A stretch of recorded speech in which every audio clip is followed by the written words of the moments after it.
Hey everyone, welcome to another episode of Triangle Offense. I'm Munish. As always, I'm joined by Nishant. We had an interesting weekend in the NBA, didn't we? I mean, one of the biggest games out there was the Bucks taking on the 76ers, and they did that twice. Guess what? The 76ers got hammered twice. Yep. Joel Embiid, who was dominating defenses, we spoke about how nobody in the league could nobody in the league could stop him. But hey, you forgot about the current reigning two-time MVP Giannis. He had a monster game against the Sixers. In the first leg. Yep. But that was not the only thing. Embiid couldn't do anything. You got used to seeing Embiid score 30 points, 15 rebounds every single game. This game he had 24 points, not bad, but not his usual 30-35 points. He had 7 rebounds, 3 assists. That's not really Embiid. It kind of suggests that Giannis can stop him, and the Sixers have hit a 4-game losing streak, haven't they? They lost to the Warriors, they lost to the Suns, who are also contenders, and they lost to the Bucks twice now. Problem in the Sixers camp, you think? To some extent, I wouldn't be. First, they missed Ben Simmons in all of these games. Yep. That's a big problem for them. The other is, I think this exposes one major flaw in their game, which is when Embiid has a bad day, and this whole two superstar system that they have in Ben Simmons and Embiid, when Embiid has a bad day, it's got to be Simmons who starts each play with the ball in his hands, right? He's the one that brings it down the court most of the time. It's up to him then to either take over the offense by running it or dribbling to the ring and scoring, because that's about the only way he scores. But I think this exposes a major flaw, which is what happens when Simmons is not on the floor and Embiid's not feeling it. Which is fine. I think most teams with two superstars face this question. If you look at the Lakers, LeBron not on the floor is a big problem, even if Anthony Davis is on the floor. Yeah. And then if Anthony Davis isn't having a great game, then it's over. So till now, so far, so good. The problem is like the Phoenix game, which I thought was a little more interesting than the Milwaukee game. Because one of those Milwaukee games, Embiid didn't play, and it was just like Dwight Howard was their best player. Like, what do you? Yeah, it was a blowout. Yeah, you're not beating the Bucks like that. So the Phoenix game was interesting because Devin Booker actually had a quiet night, relatively. Chris Paul went off, especially from behind the arc. But the weird thing was Philadelphia shot better across the length and breadth of the floor. They shot ridiculous from 3. They shot pretty high percentage from mid-range and in the low post. And yet they lost. Close game, lost by 3, but they lost. Why did that happen? Because the Suns just put up such a high volume of shots. They were hitting a good 10% less than Philadelphia from beyond the arc, but they took like 17 shots or some more than the 76ers. And in the end, all it came down to was a 3-point shot. Like that was the margin of victory. And I think a big part of that is, and it's both ends of the floor. On one end, you don't have Ben Simmons. So now you have all kinds of permutations and combinations of who's handling the ball. And Max Lee, all of these, none of them are going to cut it. They're not Ben Simmons. Yeah. The other problem is on defense. Ben Simmons is their best perimeter defender. He's probably one of the best in the league as a perimeter defender. When you don't have that, making it tight, if needed, picking up the opposition's best player half court. Against players like Chris Paul, you're going to suffer. Because they'll just get shots off until they kill you, because there's no pressure on the guy. Right. So they're making quick plays, they're taking open shots. Even though they didn't shoot it that well, they still won the game. That's a big problem for me. And there was a lot of discussion last week on how Ben Simmons claims he's the DPOY and like, is he right in saying so? Maybe not. Maybe not this season. It's close, but maybe not. But this is the Ben Simmons effect. When he's not on the floor, you give up a lot more shots. You have a lot less pressure on the opposition's point guard or the 2 guard, whoever's holding the ball.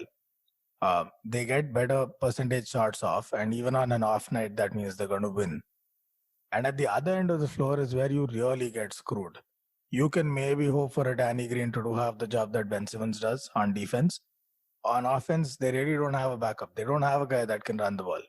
And with all of those shooters and the way they're set up, right? Dwight Howard's not a a passing big guy. He's not a stretch big. He does two things well. He rebounds in defense and he scores at the other end in the paint. That's about it. But those two things he does very well. But you need a point guard to feed him, to find him. All of their entire team setup is built to let Embiid dominate, and it's built to surround Ben Simmons with shooters because Ben Simmons isn't a shooter. Right. So there's no point of having Danny Green, Seth Curry, etc. if there's no Ben Simmons to spray the ball, because there's nobody else that can do it. That's their problem. If that can be fixed, great.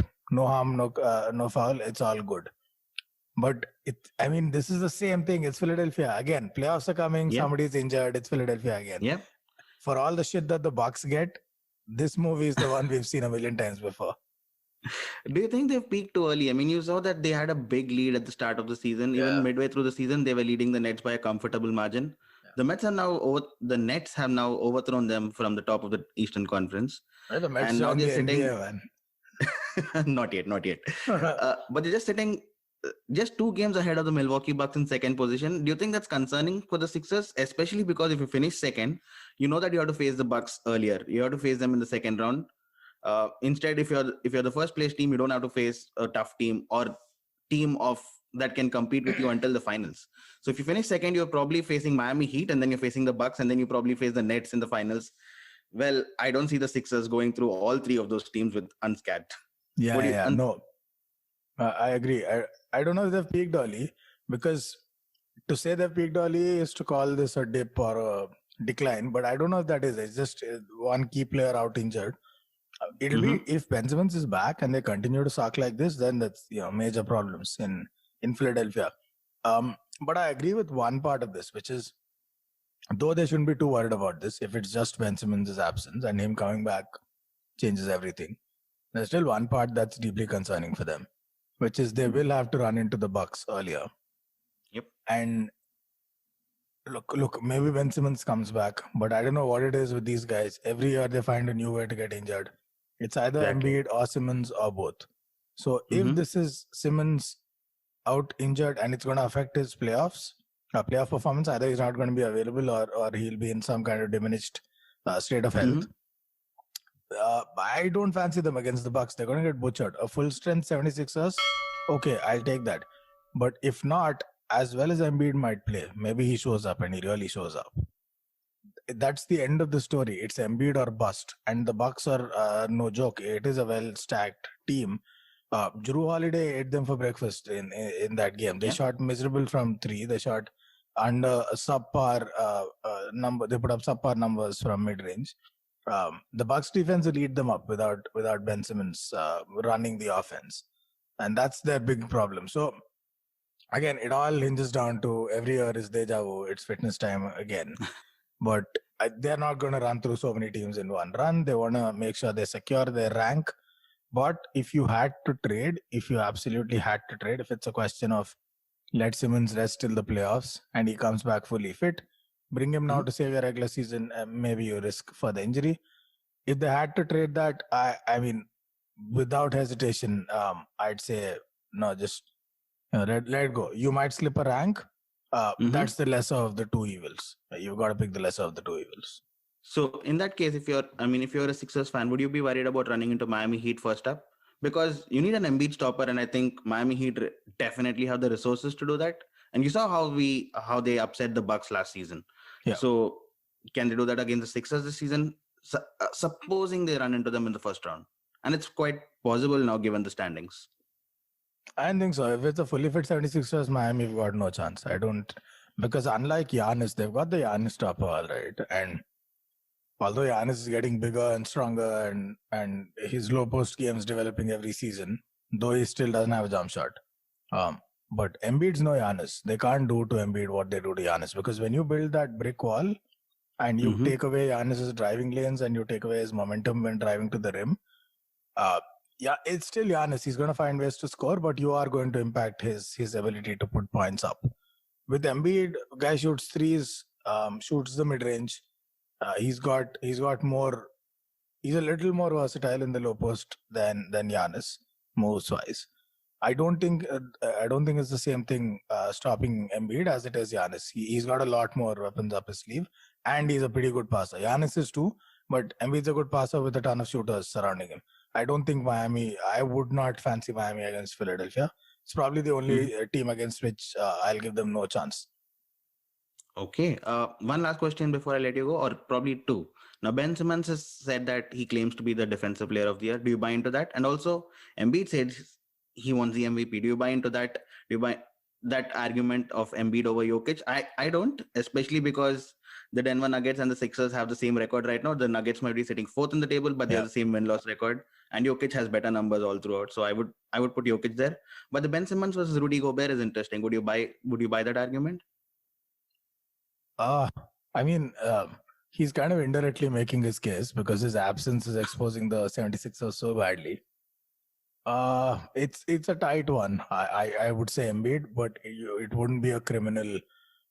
It wouldn't be criminal injustice if Simmons got it. He's okay for saying that. I think both of them are fine for saying they want it and they feel like they deserve it. In Embiid's case, absolutely not. Like, you've missed a lot of games. Yep. And like you said, the win-loss record is the same for both teams. Jokic is putting up better numbers, and it's going to weigh heavily on people's minds unless they have an anti-European bias for some reason, because Embiid's not an American either. So if it's anti-American, they're both screwed.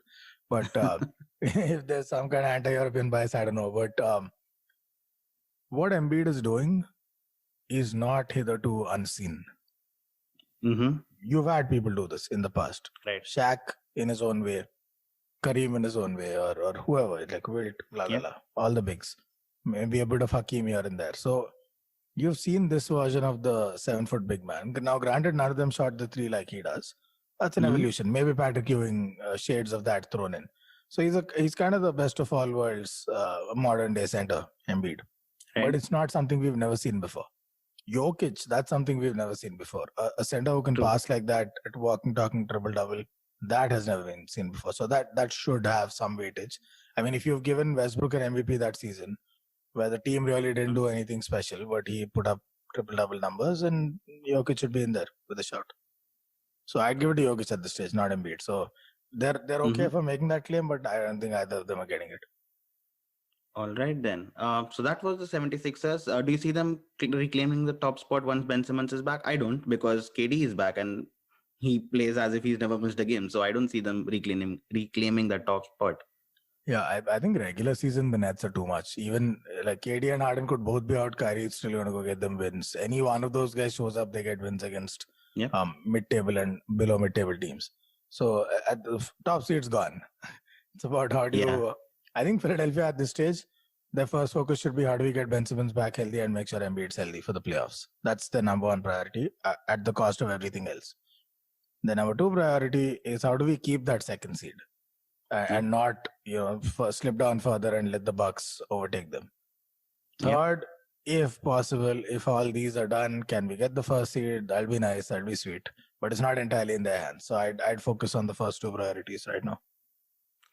All right, then. So that was the 76ers, who kind of have now have run into an easy schedule after facing all of these tough teams, right? So we'll see how they finish. But that's all for today. It's fun, as always, catching up with you, and I'll see you tomorrow. Peace.